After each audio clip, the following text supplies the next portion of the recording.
Hey everybody, today is sourdough starter day. We're going to talk about feeding the sourdough and actually creating your own sourdough in just 7 days. Stay tuned till the end. We had a few technical difficulties, but this is Brittany. Let's get started. I usually feed my sourdough with cold water. I also do a stiff starter because if you do a stiff starter with more flour and less water, the acidity stays low, but the flour ratio continues to feed it with the cold temperature water for a longer period of time. But today we're using warm water, anywhere between 80 to 95 degrees. You don't want it too high because it will kill your natural yeast inside of the sourdough. So I'm probably going to use about 100 grams of water.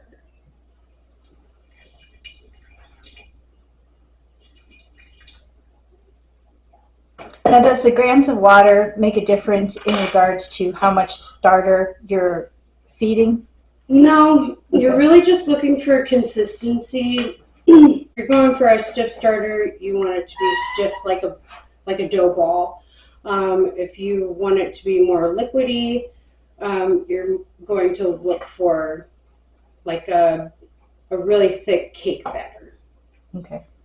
But I usually mix mine first with my water and get all of the water incorporated. That way it breaks it down, and then I add my flour.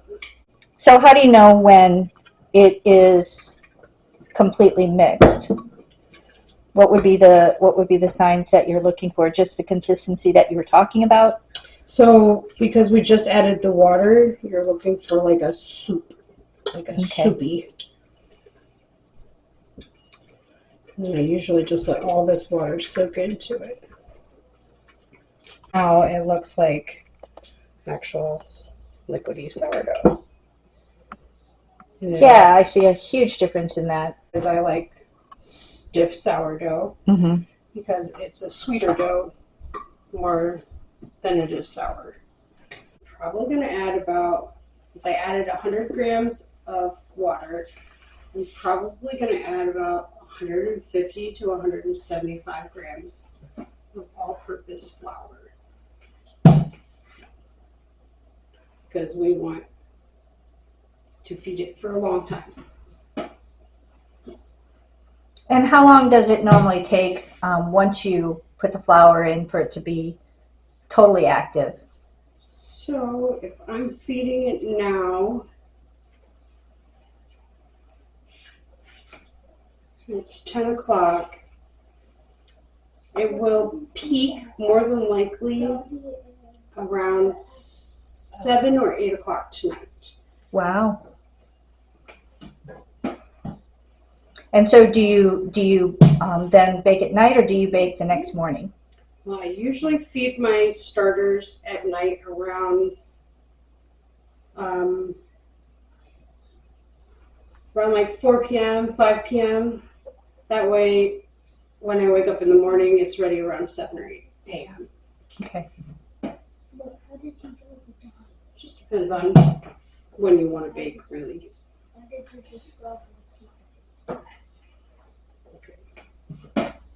I put in 170 grams, and we're going to mix it up and see what it looks like. And show them your tool that you got, your fancy dancy. Spurtle. These are really, really good for mixing. It makes it a lot easier to scrape down from the container and in towards it, because you want to obviously fold in your flour like you do any other dough. And then as you get some of it incorporated, you just mix it around in a circle. And where'd you get that from? Is that from Amazon or? Yes, I got this on Amazon. It was a 2-pack for, I believe, around $8. All right, I'll go ahead and I'll put the link in. I'll put it in below.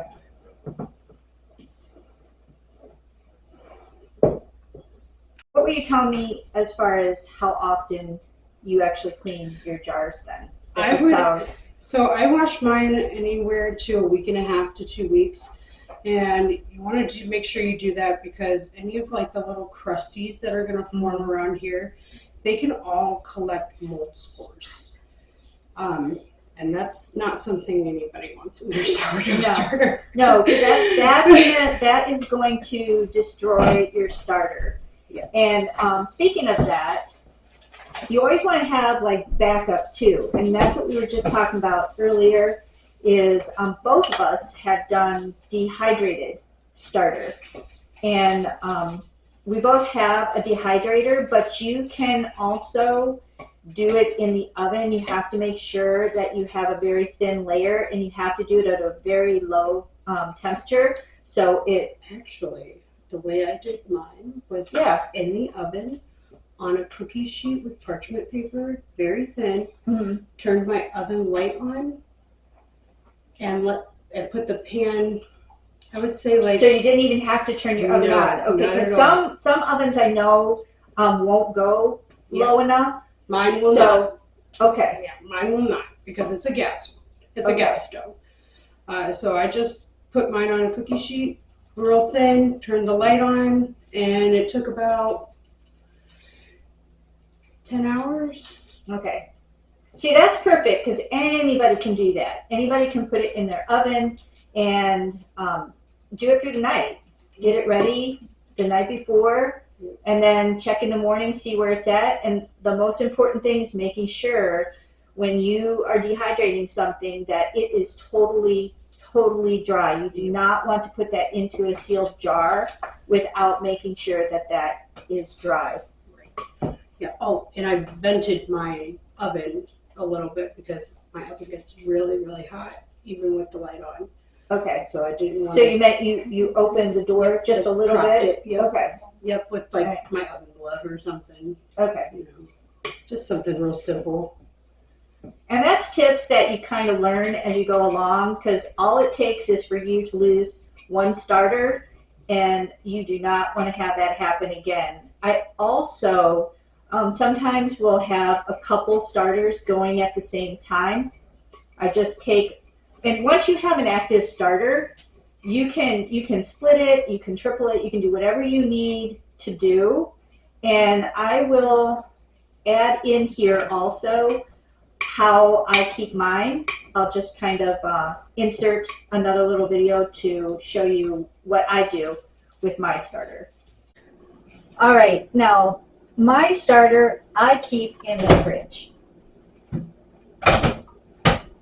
I have both the all-purpose one, the white, and I have the all-purpose chocolate starter. Now the reason I keep mine in the refrigerator is because I do not bake as often for my bread or the desserts. Brittney bakes almost every day because she also has a stand as well. So it's easy. All you do is take it out of the fridge, no discard, put it on the counter, let it come to room temperature. Then you're going to add like a cup of flour to it, and then add slowly the warm water. And you're going to make it to where it's about a pancake batter, a thick pancake batter. And then you're going to let it rise, and I let it fill this whole thing up, and then I know I'm ready to go ahead and bake. You can see it picking up the flour, pulling away from it.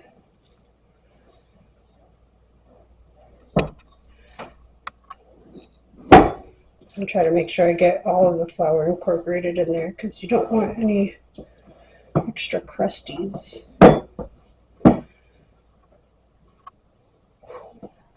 Getting thick. So because I bake every day or every other day, I keep mine right here on my shelf. I do keep one in the fridge for backup. I also keep one dehydrated for backup in case the one in the fridge goes bad or whatever, because then I can just add the liquid and activate it. Exactly, because once it's active, it's active. It's just a matter of feeding it, and what feeds it is the flour for the newbies out there that are just getting started with sourdough life. Yeah.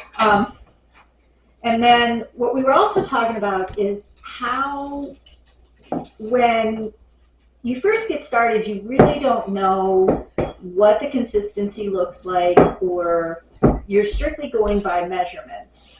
But once you get the feel for it and you see how, as you're making different things and the mixture comes around, just like she was describing the batter, and when you put the water in, what it looks like pancake mix or cake dough, or things like that.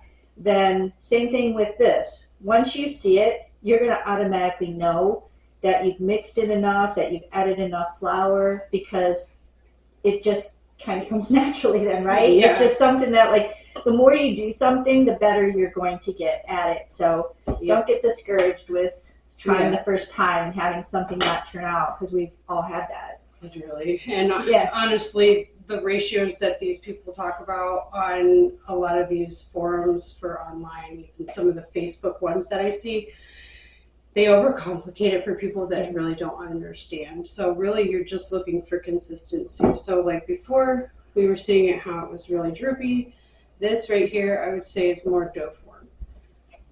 Yeah, and you can see it. Yeah, you can see it. Like, this is a stiff starter. You can even make it stiffer than that if you want to. I don't like mine really stiff because it takes a lot of extra work. Yeah, and now remember, this is prior to it actually rising and being at the active bubble stage for cooking with it. So you wouldn't take this and just start adding into something. This is the beginning of getting this ready for baking, whatever that may look like. Yeah. So before I put my lid on my jar, I do try to wipe the top of it off so I don't get all of the crusties around the rim of it, because they hold more spores. So I get this from GFS for $8.99. They are food contact. They are safe. There's no rinse for it. It just do it and get it done. They are available on Amazon for $11.99. So, and if you have Prime, I mean, you don't have to do shipping. You have to do gas with gas prices now. Yeah. Man, our gas was $5 something. I saw down here. Yeah, you're only you're $1 less than what we are. Yeah, because we're rural down here, so it's a lot cheaper. Yeah. But still, my closest GFS is a half hour away. Okay, yeah. So you have to travel to get it too. Yeah. So $2 more for shipping. So it's up to you guys. They're nice to have. They're food safe. You don't have to worry about clogging up your dish towels or wasting paper towels or that. Yeah. And if anybody has ever gotten a sourdough starter or the dough itself or whatever onto your dishcloths, you're laughing. They're terrible. It is awful. And it can get crusty, and even trying to wash it. And another tip, when you're doing sourdough starters, you have stuff on your utensils. Do not put it down your drains. It will eventually corrode, cause buildup in there, and then you'll notice your sink isn't draining as much. So try to keep as much out of your drains as possible. I mean, there are going to be some go down, but that breaks down if it's just a small amount. But never put a lot down your drains. So. Yeah, don't put this much down there. Yeah. And when you're cleaning your jars, the best way that I have found is not hot water.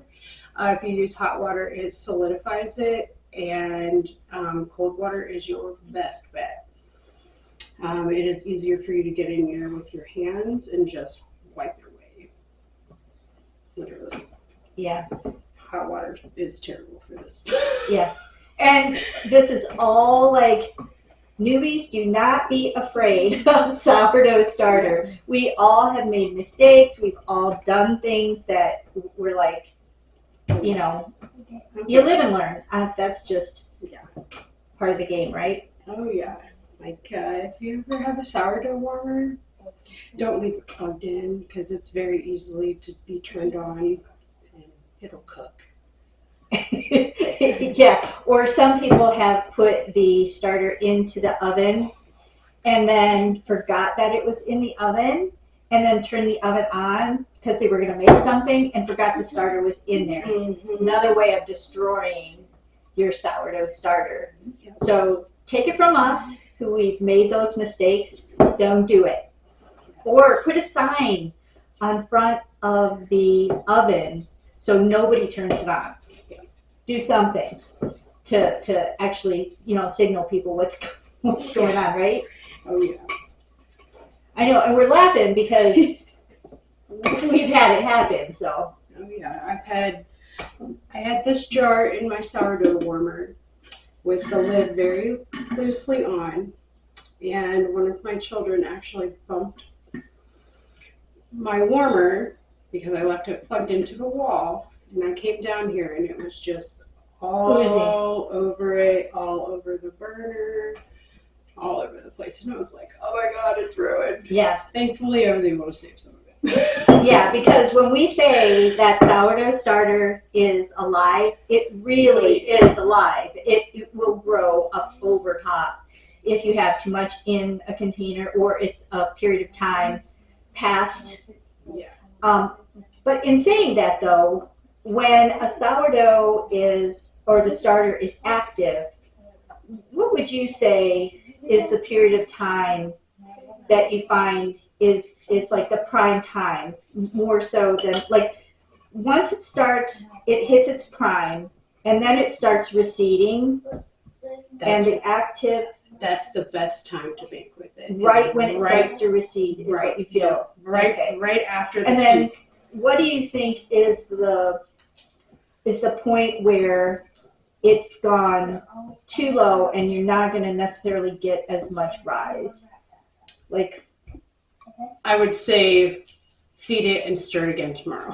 Yeah, because that's what I find too. I like when, usually I'll feed it in the morning, I'll let it rise through the day like I'm working from home, and then it's like up to the top and you can just tell it's so happy. Yeah. And then what I'll do too is I'll insert here, I'll go ahead and, because I don't think we have enough time because we don't have any active here to show them, but if you have an active starter, it will also float. So I'll add in here somewhere. I have some at home. I can go ahead and get it started and add it into this video. And you can see what it looks like. Now, it's not to say that just because it doesn't float that it is not usable, because that's not true either. But that prime time with the floating just gives you a nice guideline,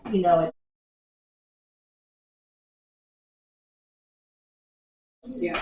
It's working well. Basically lets you know that your dough is, during your proof time, is going to actually rise and it's not going to be a flat loaf. Yeah. And when you're first starting out too, if you do get flat loaves, that is part of the learning process. Just take notes of what you did and what you didn't do, and that'll help you for the next time, don't you think? Yes, and just remember that sourdough takes a lot of patience. So it can take up to 18 hours for your bulk fermentation to actually happen. I'll tell you what, summertime is the best time when it comes to making bread, because the humidity that's in your house and the heat that's in your house. Now, if you have air conditioning, yeah, it's gonna bring it down, but you're still gonna have a lot more. Your rise time is gonna be better and everything in the summertime. That's my favorite time. It speeds everything. It does speed a lot of stuff up. And I see this is my start, and then by the time she's ready, I'll be able to see where she's at on my scale. So I actually went to the Dollar Tree. I know it sounds cheap, but when you're doing sourdough, a glass can be really expensive. It cost me $7 at the Dollar Tree, and I do believe it's a gallon. If not, it's a half gallon. And then this one I got there also. This one was $5. I cannot remember how much this one is, but Hey, the dollar store's our friend. yes. And I also got this one at the Dollar Tree. This one comes in very handy if you want to keep small amounts. I bake every day, so this one is my builder.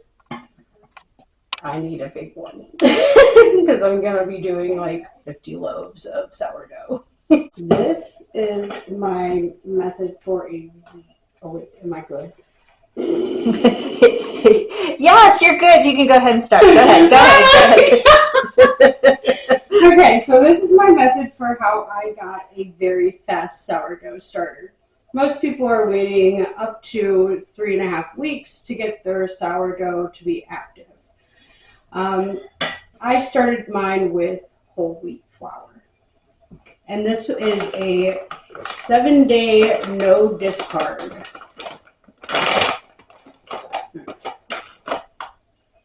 I know one of the things a lot of people complain about is how much discard when they're first starting their starters. Yeah. I don't discard it all. I don't throw any of it away in the trash. I use all of it. You can use discard to make biscuits, brownies, cookies, pancakes. You can even use some of the discard to put it in your roux for bases of soups or gravies, anything really. So I think I'm going to start with 25 grams. We're going to start with a small one.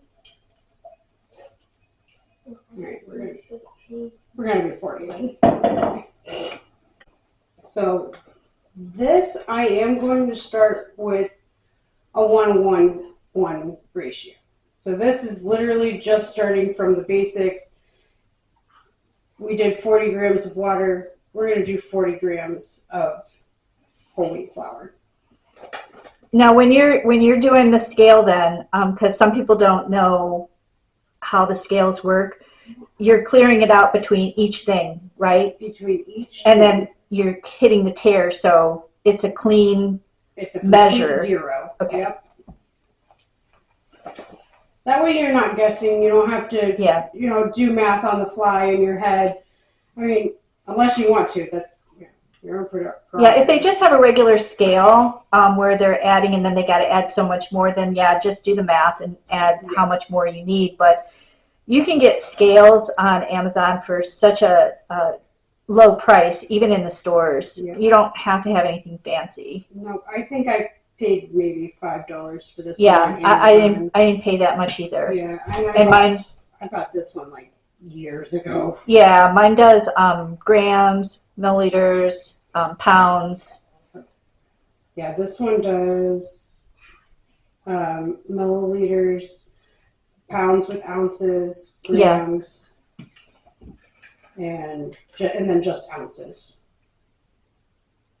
Okay, so just to repeat again, how much water's in there? 40 grams. And how much? And we added 40 grams of whole wheat flour.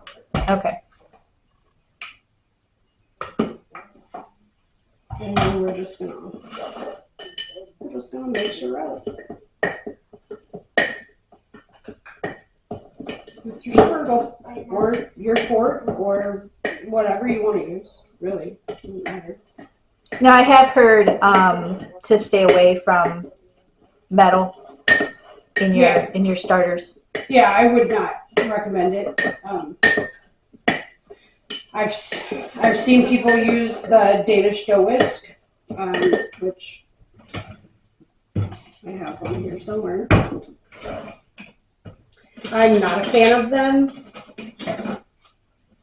Oh, yeah. I don't use that either. I'm really not a fan of them. I would much rather use this versus this. Yeah. The only thing I feel like this is really good for is if you're using your discard to mix up with your water before you add it into a recipe. That's about all this is good for. Yeah. I know some people just stick by it, and they really like it. But yeah, but I don't like how the dough gets stuck in the crevices. Yeah, and then it's got stuck down there. Yeah. It's just gross to me, and I hear you. Yeah. And then you want to make sure you scrape your sides down pretty good. You can use the spurtle to do that, or you can get a spatula. And the key is making sure that everything is incorporated, no dry flour anywhere. Yep, you don't want anything dry in there at all whatsoever. And it might not have the most pleasant smell for the first 3-4 days. Honestly, it's gonna be a little putrid. Don't be scared. It's just how it's fermenting. Yeah, it's doing what it's supposed to. Yeah. Completely different consistency. Yeah, when you're first starting to make it too, you can see how, that's a good view of that, so you can see it. Mm-hmm.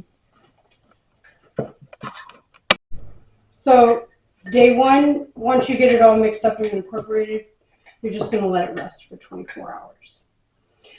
Day 2, you're going to add the same amount of ratio that you put in here the first day. You put it in there. And does that include the water and? Yes, it includes the water. You're doing the same exact thing as what you just did today. Yep. And you're adding into there. Yep, because what you are doing is you're not only getting a starter, but you're also building your starter. So okay, so you're getting more volume now. Right. Like 40 grams is probably a really, really decent amount to start with. Okay. And then day 3? Yeah, day 3 is going to be the same as day 2. Okay. You're going to add just the same amount in there with water, and you're going to let it rest for another 24 hours. Okay. Day 4, you're going to add the same amount in there, but you're going to do it twice a day. So you're going to do it for every 12 hours. So you're going to do it once in the morning, and then you'll do it once in the evening.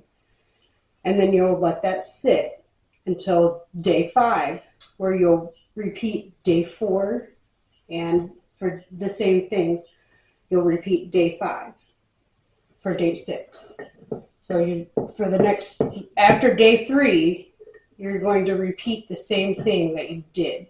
So 1, 2, 3, you're doing 1 feed per day. Do you try to do it the same time each day too? Like, should you stick with morning or stick with evening or something like that so there's consistency, or does that not matter? Yeah, I would do it like in the morning whenever you wake up. Like, say you're coming into the kitchen and making yourself a cup of coffee.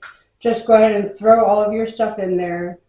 Mix it, and you're done for the day. Yep, and you're done for the day. And then when you go in there at the PM time, it'll probably be about 8 o'clock at night when you're cleaning up. When you're settling down. Yep. And then you just let it sit there. Do it again on the day 4, the same way. Day 5, the same way. Day 6, the same way. And then day 7 is going to be your morning feed, where you add your different ratios, where you double and triple. It should double and triple within 3 to 6 hours when you feed. Okay, so on day 7, are you going to feed it in the morning and at night, or? No, you should just feed it once a day at that point. Okay, because at that point it should be active. It should be active because we're using whole wheat. Okay, and then they can even do the water test then and put some in and see, after they feed it, let it sit, then they can check it at that point? Yep. Okay. Yep. All right. Yep, and then if it's still not rising by day 7, discard and feed again. Okay, you don't have to do any discard until 7, and that's only if you see that it only if it's not rising. Yep. Okay, and what they'll see as far as rise on that by day 7 was how much you said? What will they see a difference? Double or triple. Okay. Triple is something that everybody really shoots for. Is it realistic? Not always. Yeah. Even your regular starter, the temperature in the house and what's going on, humidity, and that all plays a part of that. So, but you will see the bubbles and stuff. Oh yeah. So absolutely. All right. And then this just stays on the counter, correct? Yep. Okay. Yeah, you just All right, there's your answer to that. I had some people asking about starting a sourdough starter and how can they make it simple. So I don't think it gets any more simple than this. And at this point too, you can go ahead and add, you can do your all-purpose flour too. You don't have to stick with wheat if you don't want to. No, you don't have to because now that we have wheat incorporated in here, the wheat actually has more natural gluten in it and yeast in it than regular all-purpose flour does. And that's why it speeds it up. Yep. Thank you so much for joining us today. I had a good time with my family, visiting, doing the sourdough video, and Brittany wants to thank you as well. We had some problems with the last part of the video and the first part of the video. Go figure, I don't know what happened, but we both wanted to thank you for joining us. Make sure you like and subscribe. And also, if you would like us to do a question answer about anything, sourdough, baking, whatever, cooking, go ahead and mark down below in the comments when is good, morning or afternoon, and what topics or what questions you might have so that we can set up something. Because I think it would be fun to have a live and have people interact with us. I hope you have a good night. It is time to just chill and relax for us. Have a good one, and we'll see you on the next video.